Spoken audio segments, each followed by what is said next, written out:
Assalamualaikum warahmatullahi wabarakatuh. Bismillah, alhamdulillahirrabbilalamin. Wabihi nasta'inu ala umurid dunya waddin. Allahumma salli ala sayyidina Muhammadin wa ala alihi wa sahbihi ajma'in. La hawla wa la quwwata illa billahil aliyyil azim. Amma ba'du, para pemirsa RCTV dimanapun Anda berada, alhamdulillah kita ketemu lagi dengan saya Muhammad Yahya dalam program spesial di bulan penuh berkah Ramadan Menyapa. Pada edisi ke-14 ini, tema kita adalah puasa dan teologi keadilan sosial. Para pemirsa RCTV, sebagaimana kita tahu di dalam surat Al-Baqarah, ada ayat berbunyi, Dzalikal kitabu la raiba fihi hudal lil muttaqin. Siapa itu orang yang bertakwa? Alladzina yu'minuna bil ghaibi wa yuqimunas shalat wa mimma razaqnahum yunfiqun. Orang yang bertakwa adalah orang yang memiliki keseimbangan antara nilai-nilai spiritualitas dan juga nilai-nilai sosial. Nah, tetapi tampaknya masyarakat kita, keadaan kita, umat muslim selalu pada posisi yang tidak diuntungkan. Negara-negara muslim terbesar juga secara umum bukan penguasa-penguasa ekonomi global. Nah, bagaimana ini bisa terjadi? Apakah ada persoalan dalam pemahaman teologi kita? Telah hadir bersama kita seorang yang pakar di bidang filsafat Islam, sekaligus Dekan Fakultas Usuluddin, Adab dan Dakwah IAIN Syah Nurjati Cirebon, Dr. Hajam MAG. Assalamualaikum Pak Hajam. Bagaimana kabarnya Pak Hajam? Sehat, alhamdulillah Mas Yahya. Alhamdulillahirabbil alamin. Saya menyapanya Pak Hajam apa Pak Dekan? Ya, Hajam aja. Pak Hajam aja ya, biar lebih santai begitu. Ya, santai. Soalnya kalau Pak Dekan sayanya nggak santai. Sebagaimana telah saya sampaikan tadi di awal Pak, bahwa keadaan umat muslim tampaknya sampai hari ini belum menguntungkan. Artinya secara ekonomi, secara sosial, secara politik, keadilan masih terus diupayakan. Artinya belum sampai pada titik yang dinikmati secara merata. Nah, bagaimana ini bisa terjadi, Pak? Apa sih yang dimaksud dengan teologi keadilan sosial itu? Silakan. Assalamualaikum warahmatullahi wabarakatuh. Waalaikumsalam. Alhamdulillah alladzi kataba alaina asyam kama kutiba alal ladzina min qablikum la'allakum tattaqun. Allahumma sholli wa sallim wa barik ala sayyidina Muhammadin wa ala alihi wa sahbihi ajmain, amma ba'du. Yang kami muliakan para pemirsa RCTV di mana saja berada, kita alhamdulillah dalam situasi yang mendapatkan musibah ini berupa COVID-19, kita masih dalam keadaan sehat walafiat, kita masih dalam keadaan istiqomah dan sabar dalam melaksanakan ibadah puasa. Mudah-mudahan musibah dengan datangnya COVID-19 ini akan segera berakhir dan virus corona akan kembali ke habitatnya. Para pemirsa yang budiman, tema ini sangat menarik tentang puasa dan teologi keadilan sosial. Tadi sudah dibuka oleh Mas Yahya tentang arti takwa. Artinya takwa itu adalah keseimbangan antara ritual dengan spiritual. Begitu juga tadi ada pertanyaan mengapa negara-negara Islam mengalami kemunduran, bagaimana kaitannya dengan keadilan sosial. Kalau kita menggali tentang syariah atau agama, itu kembali kepada maqasidus syariah, tujuan dibalik syariat. Misalnya puasa, kenapa puasa itu diwajibkan? Tidak hanya sekedar ritual, tetapi di situ ada maqasidnya. Ini menurut Imam Asy-Syatibi. Yang dimaksud dengan maqasid itu adalah bisa saja hikmah, bisa saja tujuan, dan bisa saja makna filosofinya, makna esensi kedalaman daripada syariat itu. Puasa ini sesungguhnya mengandung unsur-unsur yang sangat penting dalam kehidupan kita, dalam bermasyarakat, dalam bernegara. Misalnya puasa, kita berawal dari kata puasa dulu Mas Yahya, supaya nanti bisa menempatkan bahwa puasa itu memang betul-betul melatih kita untuk bersikap keadilan personal dan keadilan sosial. Puasa itu ada dua makna dari sisi bahasa, ada al-imsakuan dengan al-imsakubi. Al-imsakuan itu adalah menahan diri dari luar, artinya menahan diri dari keinginan-keinginan yang bersifat material, seperti makan, minum, hubungan biologis. Kedua, al-imsakubi, menahan diri dari dalam, yaitu menahan diri dari hasrat-hasrat yang rendah, yang didorong oleh hawa nafsu. Karena kecenderungan hawa nafsu itu sebagiannya adalah kepada hal-hal yang bersifat negatif, sehingga kita kadang-kadang terkuasai oleh kedirian dan keegoan, sehingga kita ada kesenjangan dalam diri kita, terutama dalam praktek pergaulan sehari-hari, karena kita dikuasai oleh hawa nafsu, sehingga kita tidak seimbang kepribadian kita. Maka puasa ini sesungguhnya adalah cara Tuhan untuk mendidik, melatih kita agar adanya keseimbangan. Nah, keseimbangan inilah yang disebut dengan keadilan. Nah, itu. Bila mana hawa nafsu kita bisa dikendalikan, kemudian materi-materi kita bisa dikendalikan oleh kebatinan kita, maka sesungguhnya manusia itu akan terjadi keseimbangan. Disinilah yang disebut dengan keadilan. Di dalam Al-Quran itu ada 3 pokok dasar tentang keadilan, Mas Yahya. Mungkin Mas Yahya sebagai pakar tafsir lebih tahu dari saya. Pertama ada Al-Qistu, ada Al-Mizan, ada Al-Wastu. Itu artinya substansinya sama, keseimbangan. Ya, puasa ini adalah melatih kita kepada satu keseimbangan. Maka puasa ini kompleks. Karena kompleks, maka puasa kita laksanakan dengan paripurna agar kita menghasilkan keseimbangan. Keseimbangan inilah yang disebut dengan keadilan, sehingga keadilan menjadi hak dasar setiap manusia. Keadilan menjadi prinsip kemanusiaan. Keadilan ini menjadi tujuan cita-cita negara kita. Dalam Pancasila, sila yang kelima saja dikatakan keadilan sosial bagi seluruh rakyat Indonesia. Itu menunjukkan bahwa keadilan itu sangat penting dalam kehidupan, baik dalam bermasyarakat maupun dalam bernegara. Bahkan Ibnu Taimiyah mengatakan urusan dunia kalau diperintahkan dengan keadilan, maka masyarakat akan menjadi sehat dan sejahtera, meskipun di antara para pejabatnya ada yang tidak bermoral. Begitu juga sebaliknya, kalau urusan keduniaan dipimpin dengan ketidakadilan, meskipun para pejabatnya bermoral, juga tidak akan sehat. Nah, disinilah pentingnya keadilan. Banyak saya kira ayat-ayat yang menunjukkan tentang keadilan ini. Nah, mengapa masyarakat kita ini belum mencapai tentang keadilan sosial? Karena masih ada ketimpangan. Ketimpangan sosial masih terjadi di mana-mana. Mengapa terjadi ketimpangan sosial, tidak memunculkan keadilan sosial? Itu karena cinta tanah air, sikap-sikap nasionalisme itu turun. Ya. Kemudian juga standar etika moral sosial kadang-kadang turun. Sehingga ini akan terjadi ketidakseimbangan. Bahkan sebenarnya keseimbangan ini adalah salah satu ketetapan Allah. Keadilan ini adalah ketetapan Allah menjadi sunatullah. Alam raya ini adalah diciptakan oleh Allah adalah keseimbangan. Misalnya dalam surah Ar-Rahman ayat 9 dan 7. Was-samaa'a rafa'aha wa wada'al mizan. Langit ditinggikan dan Allah meletakkan keseimbangan, itu adalah keadilan. Keadilan ini sangat kompleks dan sangat universal. Ya, keadilan antara negara dengan rakyatnya, rakyat dengan rakyat juga harus bersikap adil.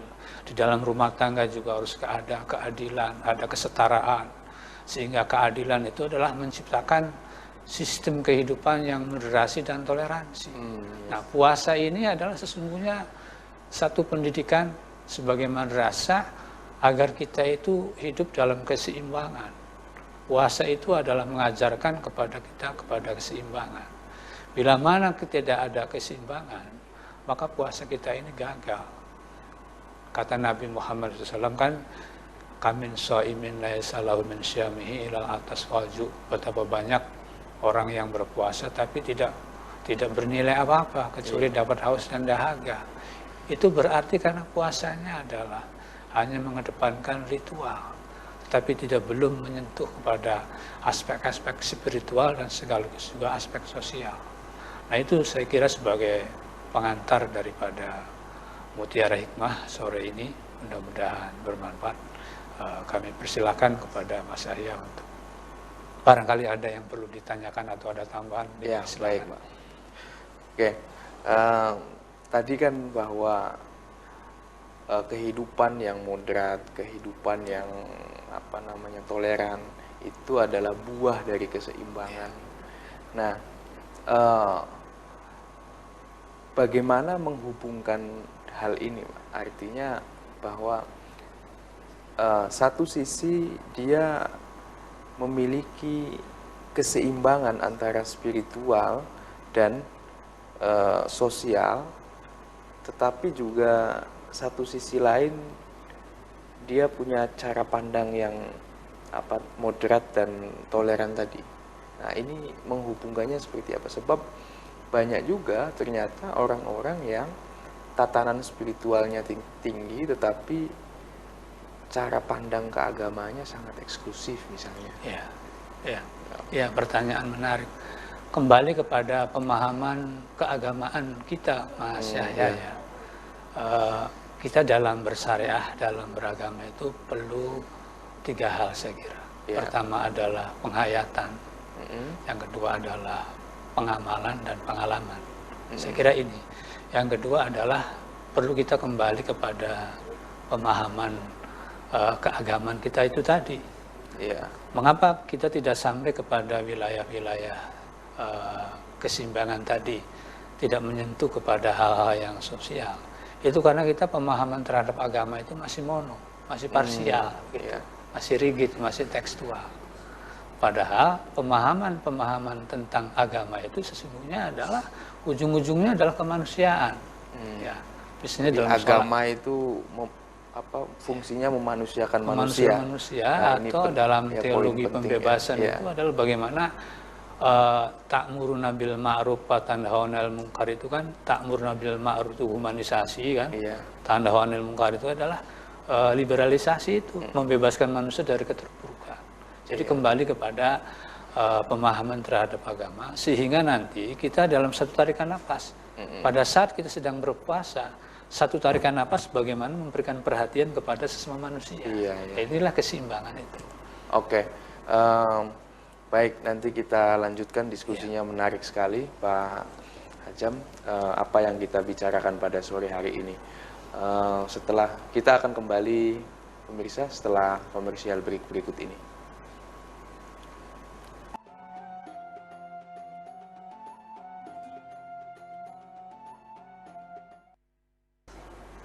Para pemirsa RCTV, kembali lagi bersama kami di program Ramadan Menyapa, sebuah program talkshow yang membahas Ramadan dari berbagai perspektif dengan menghadirkan orang-orang pakar-pakar yang ahli di bidangnya. Para pemirsa RCTV, Anda dapat melakukan dialog interaktif bersama kami untuk membahas tema yang dibicarakan pada sore hari ini di 0231 482138. Ya, halo. Dengan siapa? Dari mana? Assalamualaikum warahmatullahi wabarakatuh, Bung Yahya. Waalaikumsalam, Ibu. Bagaimana kabarnya, Bu? Alhamdulillah sehat walafiat. Alhamdulillahirabbil alamin. Iya. Assalamualaikum. Pak Hajam. Dr. Hajam. Ya, Pak. Waalaikumsalam. Iya, mengenai puasa dan silakan, Bu, teologi yang keadilan sosialnya. Saya ingin bertanya, Mohon Bapak- maaf Ibu, namanya Bu biar Pak Hajam. Oh, Ya, saya Ibu Indra Ibu Indra. dari Desa Pelayangan, Kecamatan Gebang, Ya. Kabupaten Cirebon. Iya. Ya, silakan Bu. Ya. Tadi dikatakan bahwa arti puasa itu menahan diri. Kalau kita juga menahan diri untuk tidak berbicara, itu termasuk puasa juga kan? Seperti pada surat Maryam ayat 26. Ya. Sesungguhnya aku bernazar puasa atau sauma, maka hari ini aku tidak akan berbicara dengan seorang manusia pun. Ya. Bagaimana pencerahan dari Pak Ustadz Dr. Hajam mengenai ini? Benarkah tidak berbicara juga berarti kita bisa menunjang keadilan sosial? Terima kasih pula Bung Muhammad Sama-sama, Yahya. Bu Indra. Assalamualaikum warahmatullahi wabarakatuh. Waalaikumsalam warahmatullahi wabarakatuh. Menarik sekali Pak Hajam yang ditanyakan sama Bu Indra. Ini juga saya kira mungkin bisa dikembangkan terkait dengan persoalan hate speech ya. Jadi ujaran kebencian. Tadi Ya, kan soal betul. puasa diam begitu. Nah, mungkin sedikit dikembangkan ke persoalan hate speech biar lebih menarik. Silakan Pak Hajam. Iya, puasa itu tidak hanya menahan diri dari makan dan minum, termasuk juga menahan diri dari kita berkata atau berbicara. Kalau dalam hadis itu disebut dengan kaluzur, perkataan-perkataan yang menyakitkan, perkataan yang bohong, yang dusta, perkataan yang merugikan orang lain. Bahkan dalam konteks sekarang itu ucapan-ucapan yang menebarkan kebencian itu harus puasa bisa menahan diri, karena dengan ucapan-ucapan itu akan di masyarakat akan tidak terjadi keseimbangan, akan terjadi bahaya, apalagi misalnya pembicaraan yang sekarang hoax dan sebagainya, ujaran kebencian antara sesama manusia, tujuannya adalah untuk menyudutkan. Maka itu yang harus kita puasakan. Kita harus bicara-bicara menyegarkan dalam puasa ini, melatih kita, puasa kita untuk bisa bicara yang lurus, yang adil, yang objektif, yang tidak subjektif gitu. Nah, itulah yang dikehendaki dalam puasa. Sehingga dalam ulama tasawuf itu ada puasa awam begitu ya Mas Yahya, ada puasa khos, ada puasa khawasul khos. Kalau puasa umum itu ya umumnya masyarakat yang menahan lapar dan haus saja, tapi harus meningkat kepada puasa khos. Puasa khos itu artinya puasa yang khusus. Puasa yang khusus itu artinya tidak hanya puasa menahan lapar dan haus, tapi juga menahan diri dari bicara-bicara yang tidak relevan, bicara-bicara yang tidak sehat, yang bisa mengumbar kepada permusuhan juga. Itu jadi harus tingkatnya puasa. dinaikkan. Harus dinaikkan. Apalagi kalau puasa sampai istimewa ya, super elit lah, itu namanya khawasul khos, itu sudah lebih dari itu. Maka Ibu Indra yang terhormat, terima kasih. Jadi konteks puasa ini memang sangat luas sekali, tidak hanya dalam konteks materi tapi juga dalam kepribadian kita, sehingga puasa kita itu menjadi sehat badannya, fisiknya sehat, psikisnya juga sehat, sosialnya juga sehat, sehingga terjadi keseimbangan.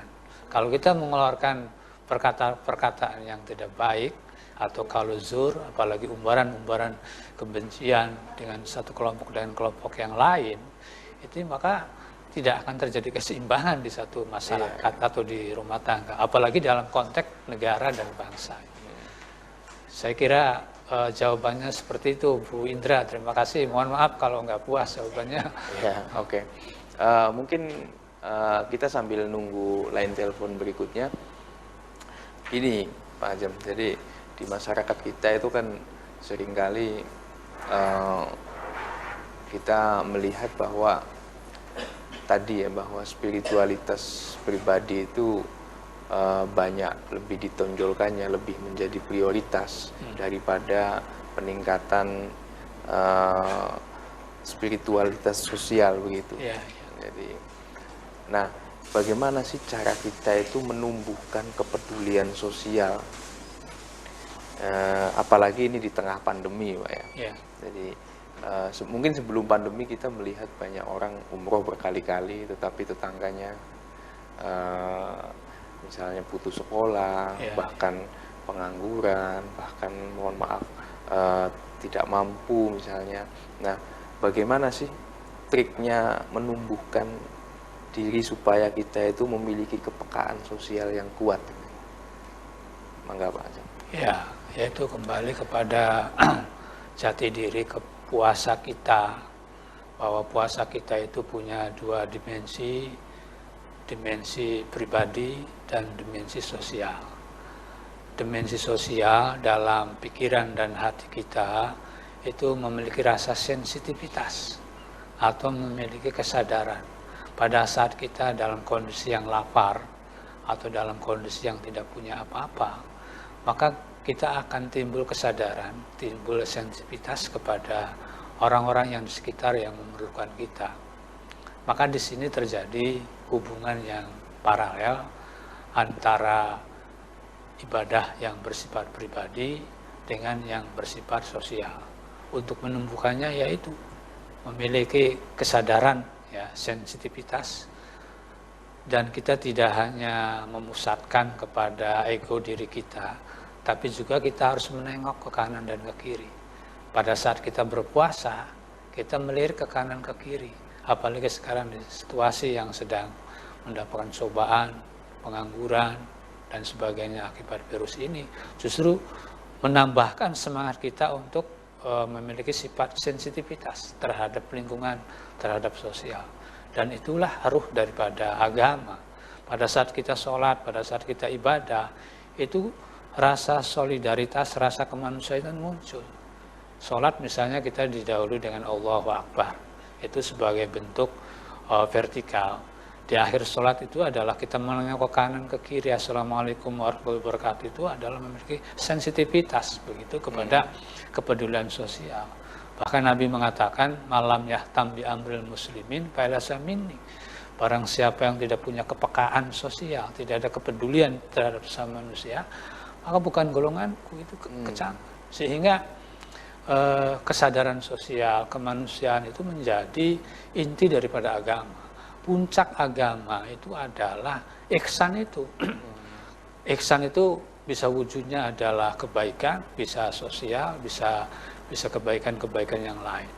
Maka dalam khutbah yang kedua itu kan mukhatib innallaha ya'muru bil adli wal ihsan. Yeah. Nah, itu pada saat kita di khutbah yang pertama wasiat takwa, dan juga ada perintah, ya, mukhatib berpesan supaya kita berbuat keadilan dan sosial. Jadi kita di puasa ini adalah mendidik kita, ya, cara Tuhan, cara Allah mendidik kita agar kita punya kepekaan, kepedulian terhadap sosial. Satu tarikan napas pada saat kita puasa, disitulah kita ada rasa peduli kepada sesama manusia. Jadi sebenarnya seimbang saja belum cukup, Pak ya? Iya. Mestinya dinaikkan lagi ke level ihsan begitu. Iya, iya. Seperti apa kira-kira itu? Apakah sama dengan tadi khawasul khawas tadi yang levelnya ihsan ini? Ya, pada intinya karena waktunya singkat, ya, intinya puasa dengan membuahkan keadilan itu ada keinsafan ketuhanan, sekaligus juga keinsafan kemanusiaan. Iya. Itu ihsan itu situ. Jadi unsur ilahiyahnya iya, unsur insaniyahnya iya. Jadi horizontal vertikalnya harus seimbang lah ya. Bahkan kalau kita bandingkan ayat Al-Quran itu antara keimanan dengan kemanusiaan, itu Mas Yahya lebih banyak kemanusiaannya kan? Iya. Itu ya. Iya, nah itulah saya kira ini jadi kata kuncinya tadi, bahwa puasa itu adalah menciptakan suasana batin kita supaya ada keseimbangan keadilan. Oke. Sebelum kita tutup, mungkin ada closing statement dari Pak Hacem terkait dengan puasa dan keadilan sosial. Ya, para pemirsa yang budiman, mari dengan puasa ini, mudah-mudahan puasa kita ini puasa yang berhasil. Puasa yang berhasil adalah puasa yang bisa melatih kita, mendidik kita kepada sifat-sifat atau rasa ketuhanan, Dan puasa kita juga dalam satu tarikan napas memunculkan rasa kemanusiaan, rasa keadilan dengan sesama manusia, mulai dari diri kita, keluarga, kemudian masyarakat, bahkan bernegara. Sehingga puasa kita menjadi puasa yang berhasil, tidak hanya sekedar formalistik, tapi juga menyentuh kepada wilayah-wilayah kesadaran sosial dan kemanusiaan. Begitu. Oke, baik. Terima kasih Pak Ajeng. Ya. Para pemirsa RCTV, kita telah sampai di penghujung acara, bahwa titik poin dari pembicaraan kita pada sore hari ini adalah titik keseimbangan, di mana keseimbangan ini adalah ciri dari takwa itu sendiri, sebagaimana harapan kita semua saat berpuasa, la'allakum tattaqun, semoga menjadi bagian daripada orang-orang yang bertakwa. Demikian para pemirsa, kita bertemu esok pada program yang sama, Ramadan Menyapa, sebuah program talkshow yang membicarakan tentang puasa dari berbagai perspektif, kerjasama LP2M YIN Syekh Nurjati Cirebon dengan RCTV. Pada pukul 17 di jam yang sama di RCTV Langka Padane. Dari saya, sebelum kita tutup, kita ucapkan terima kasih kepada Pak Hajam. Terima kasih Pak. Sama-sama. Saya Muhammad Yahya undur diri. Wabillahi taufiq wal hidayah. Wassalamualaikum warahmatullahi wabarakatuh. Waalaikumsalam warahmatullahi wabarakatuh.